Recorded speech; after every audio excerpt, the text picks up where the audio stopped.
Hare Krishna, devotees. Please accept my humble obeisances. All glories to Srila Prabhupada. Welcome to the morning Bhagavatam class. Today we will be reading from second canto, first chapter, verse number 4. So before I start that, let me say my prayers.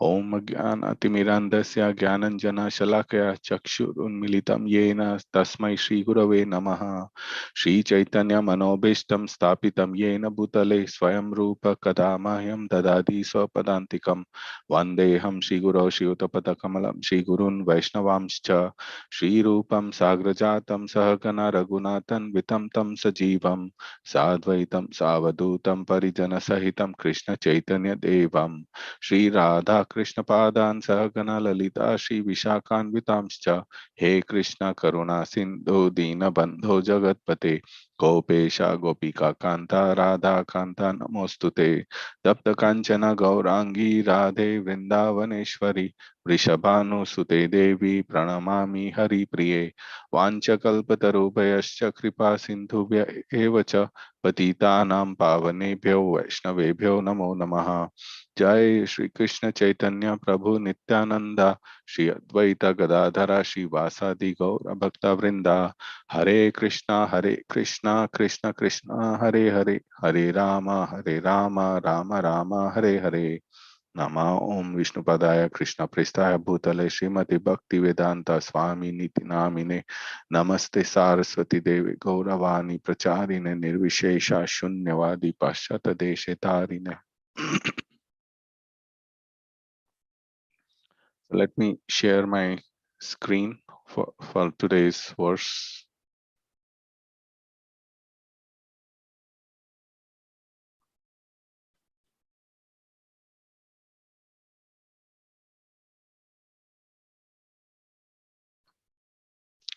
Okay.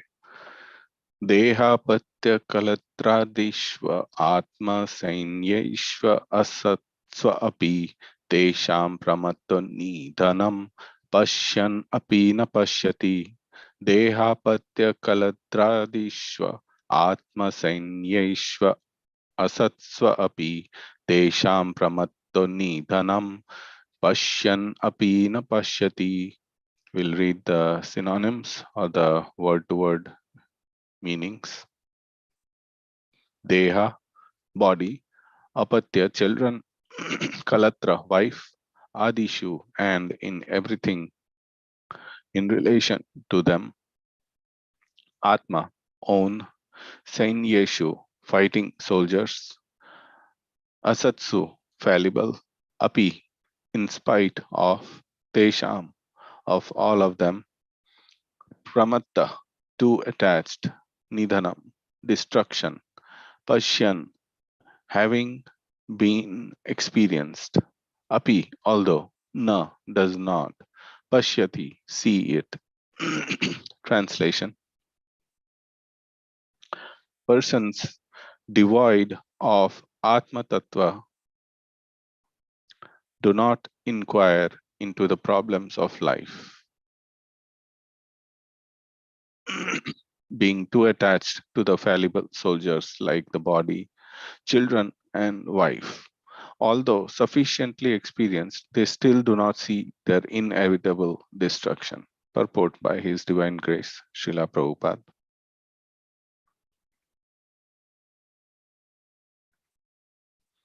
This material world is called the world of death. Every living being, beginning from Brahma, whose duration of life is some thousands of millions of years, down to the germs who live for a few seconds only, is struggling for existence. Therefore, this life is a sort of fight with material nature, which imposes death upon all. In the human form of life, a living being is competent enough to come to an understanding of this great struggle for existence. But being too attached to family members, society, country, etc., he wants to win over the invincible material nature by the aid of bodily strength, children, wife, relatives, etc. Although he is sufficiently experienced in the matter by dint of past experience and previous examples of his deceased predecessors, he does not see that the so called fighting soldiers, like the children, relatives, society members, and countrymen, are all fallible in the great struggle. One should examine the fact that his father or his father's father has already died, and that he himself is therefore also sure to die. And similarly, his children, who are the would be fathers of their children, will also die in due course. No one will survive in this struggle with material nature. The history of human society definitely proves it. Yet, the foolish people still suggest that in the future they will be able to live perpetually with the help of material science. This poor fund of knowledge exhibited by human society is certainly misleading, and it is all due to ignoring the constitution of the living soul. This material world exists only as a dream due to our attachment to it. Otherwise, the living soul is always different from the material nature. The great ocean of material nature is tossing with the waves of time, and the so-called living conditions are something like foaming bubbles, which appear before us as bodily self, wife, children, society, countrymen, etc. Due to a lack of knowledge of self, we become victimized by the force of ignorance and thus spoil the valuable energy of human life in a vain search after permanent living conditions, which are impossible in this material world. Our friends, relatives, and so called wives and children are not only fallible, but also bewildered by the outward glamour of material existence. As such, they cannot save us. Still, we think that we are safe within the orbit of family, society, or country. The whole materialistic advancement of human civilization is like the decoration of a dead body. Everyone is a dead body flapping only for a few days, and yet all the energy of human life is being wasted in the decoration of this dead body. Shukadev Goswami is pointing out the duty of the human being after showing the actual position of bewildered human activities. Persons who are devoid of the knowledge of Atma Tattva are misguided, but those who are devotees of the Lord and have perfect realization of transcendental knowledge are not bewildered. So, very strong verse and equally strong purport here by Srila Prabhupada. So we'll discuss the purport. Om Jnanatimirandasya Jnananjana Chakshurunmilitam Yena Tasmai Shri Gurave Namaha. Shri Chaitanya Manobhishtam Stapitam Yena Bhutale Swayam Rupa Kadamayam Dadadi Swapadantikam.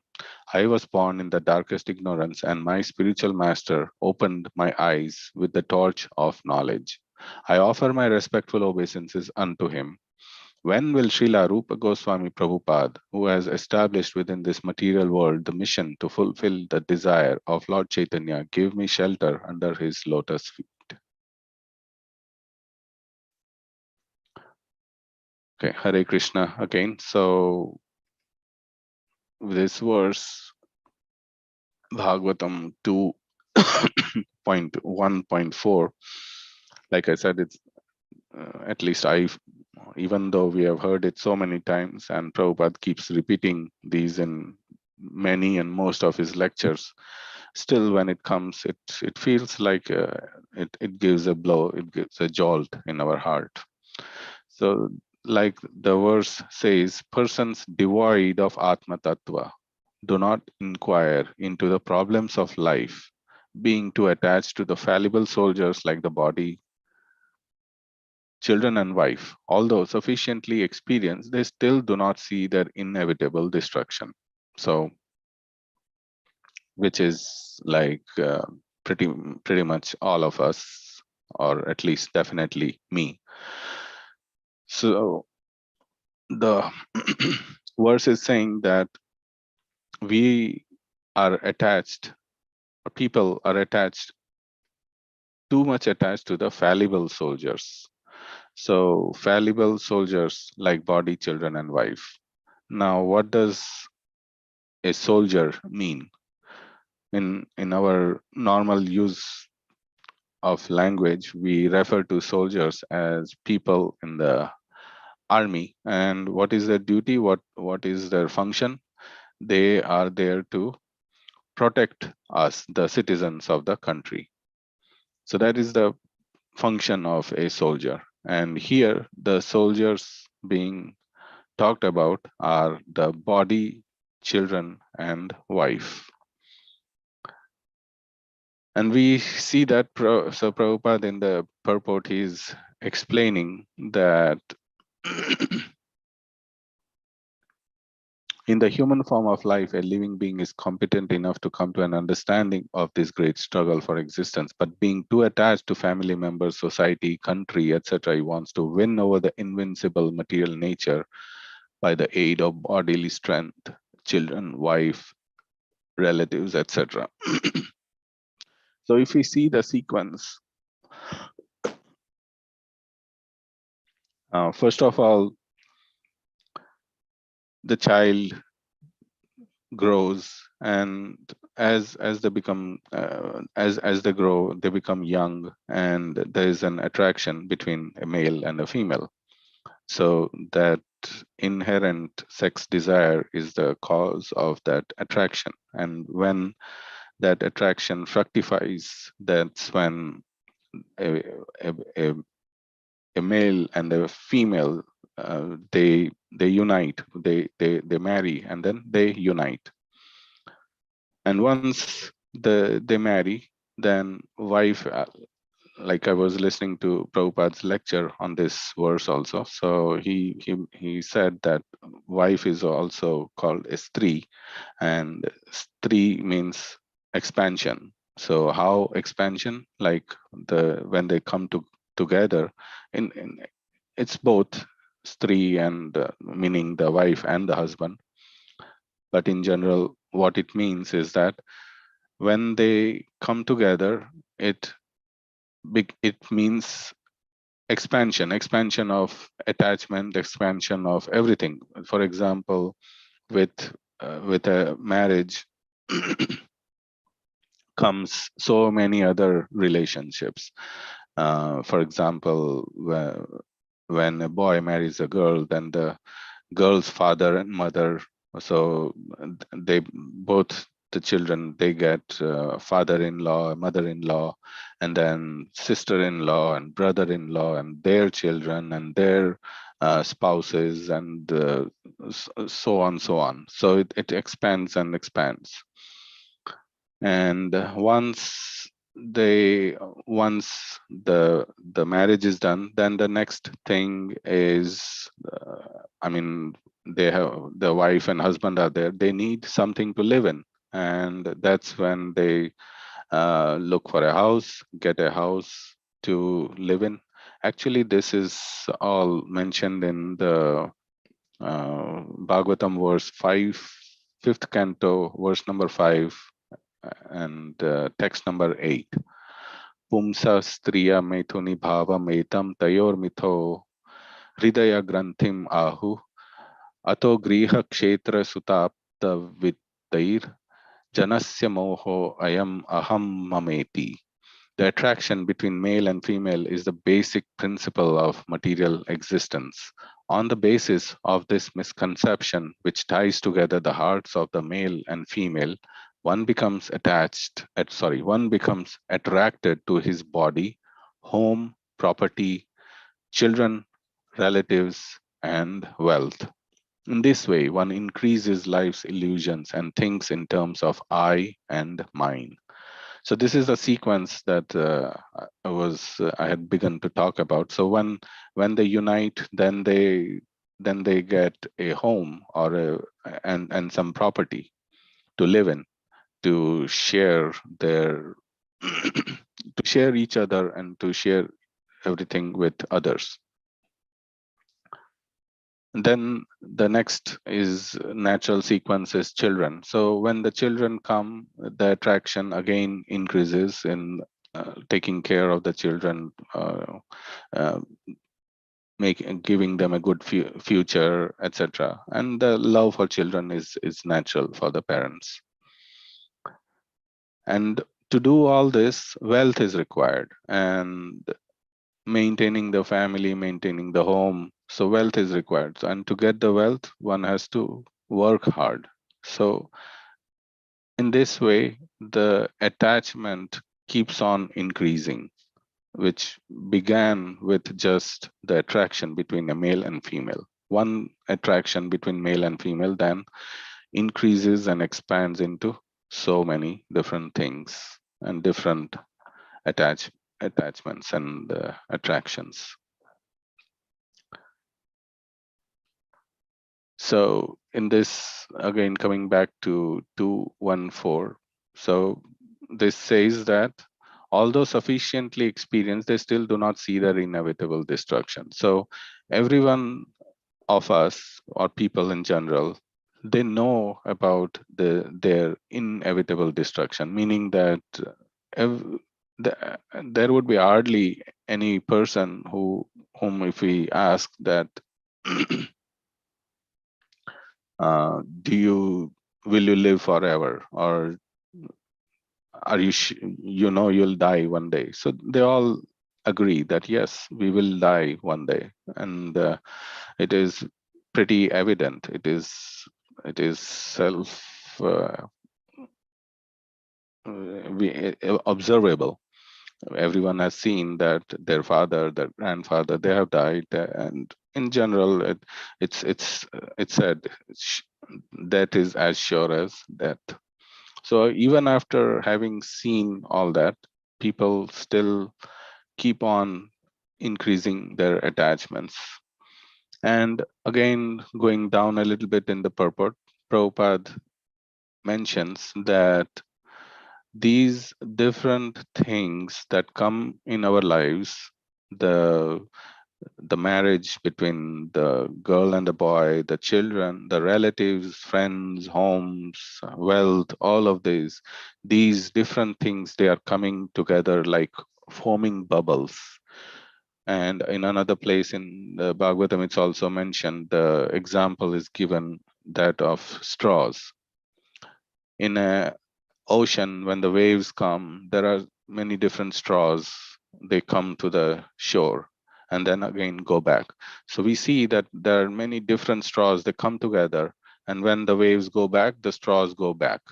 And then another, when the waves come in, the straws again come back. Now this time the different set of straws would have come together, and then again they go back and disperse. So this keeps on happening. So similarly, based on our karma, these different things, they all come together.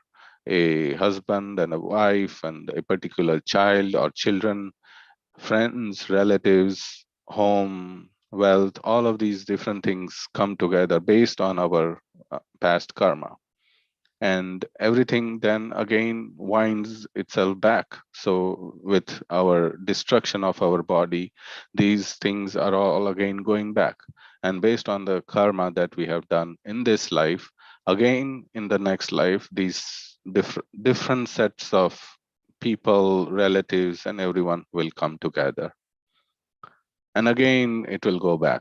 So this is a continuous cycle that that the Bhagavad-Gita talks about. Even Arjuna, in his in the first chapter of Bhagavad-Gita, he's also identifying these different relatives and people and everyone. He's seeing them as as mine. and my relatives, my own people. And that's where the Bhagavad-Gita was spoken by Krishna to clear this doubt and to clear this, give that highest knowledge and how to get out of that. So Krishna says in the Bhagavad Gita,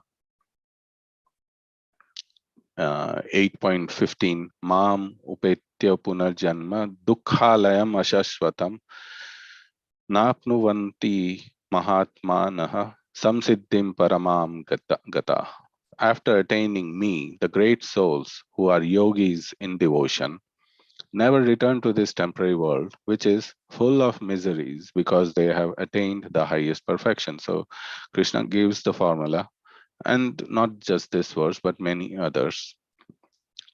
For example, even 4.9 also, he says, having known me as it is, janma karma cha me divyam, knowing my activities and my birth, and one who knows them, they don't come back to this material world. But here in this particular verse, he's giving the nature of this world also, which is dukkhalayam, dukkhalayam, ashashvatam.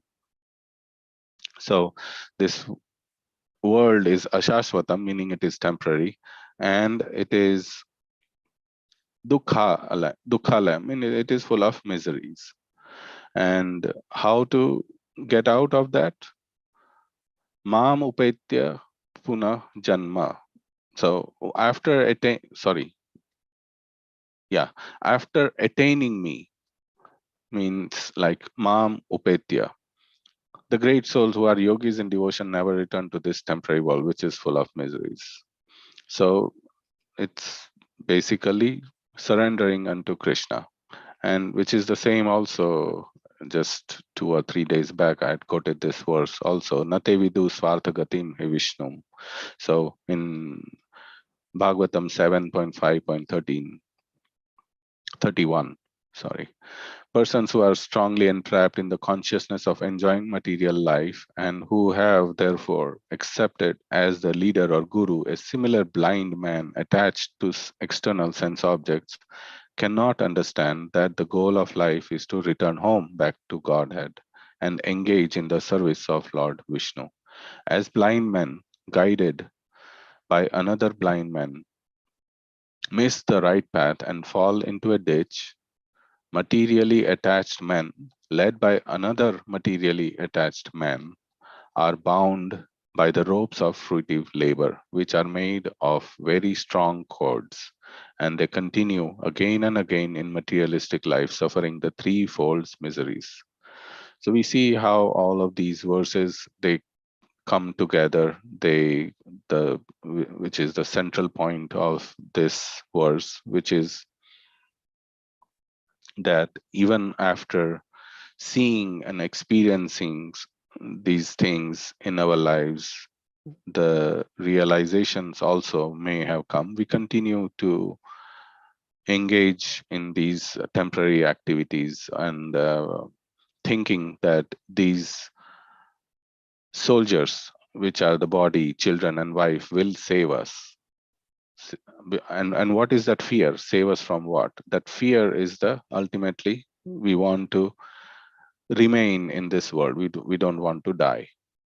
And we think that we have seen that from some examples. Like we think that, yes, my my wife or my such and such relative, or their son, or their such an example, some other relative is a doctor, and maybe they'll save me. Or my son, I'm now old, so my son or my daughter will save me. So this subtle expectation or subtle desires are there, that these so-called relations that I have built in my life, I have put so much energy in building the relationships, they will come to my help to save me when there is the biggest trouble, which is like maybe when we get diseased or something, which basically means getting closer to death. But we don't realize that even after seeing so many cases and so many instances, that it is inevitable and it is definitely going to come. And if we realize that, then we should also try to figure out what is the solution for that. So once that realization comes, then a person begins to find solution, and that's when these scriptures, that Krishna has given. Krishna came for that purpose, to annihilate the miscreants, to give association to the devotees, and to establish the religious principles which would have degraded. And those religious principles is in the form of Bhagavad-Gita, Srimad Bhagavatam, all of them. And by understanding, listening to them, getting attached to Krishna, to God, to Vishnu, those are the solution, those are the means of getting out of these temporary attachments and continuous, which continues life after life. So stopping here, I'll quickly summarize. This verse is talking about persons who are devoid of Atma Tattva, meaning devoid meaning they don't understand the true meaning of the self. They do not inquire into the problems of life. And what is the basic problem of life? Janma, Mrityu, Jara, Vyadi. These are the basic problems of life. And they don't inquire into these problems and how to get out of it, because the reason is the attachment to the fallible soldiers, like the body, children, wife, relatives, etc. And they don't realize that these soldiers who they think that they will save us are also fallible. They also will die at some point. And we have seen this from experience, not from so many experiences in the past, and it will definitely happen in future. There is not a single case where it has not happened ever. So why should we be an exception? It will and definitely happen.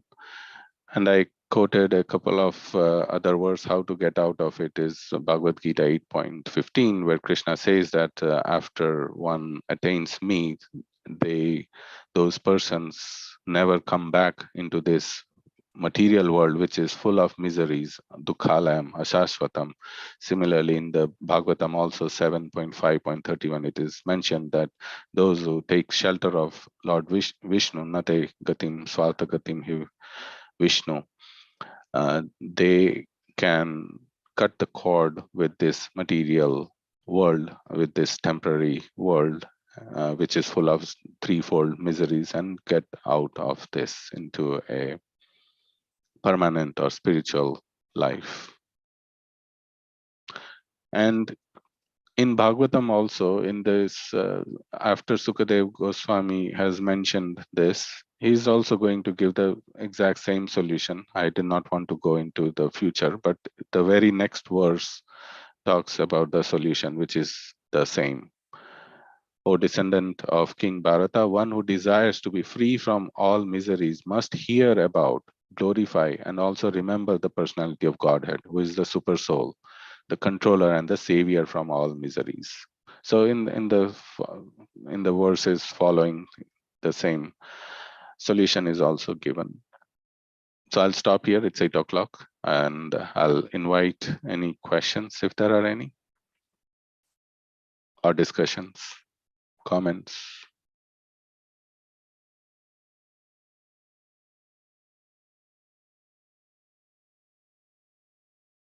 Okay, so if there are no questions. Very nicely presented.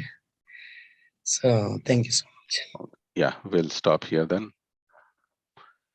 Vanchakalpatarubhyascha kripa sindhubhyeva cha patitanam pavanebhyo vaishnavebhyo namo namaha. Have a good rest of the day. Thank you for joining.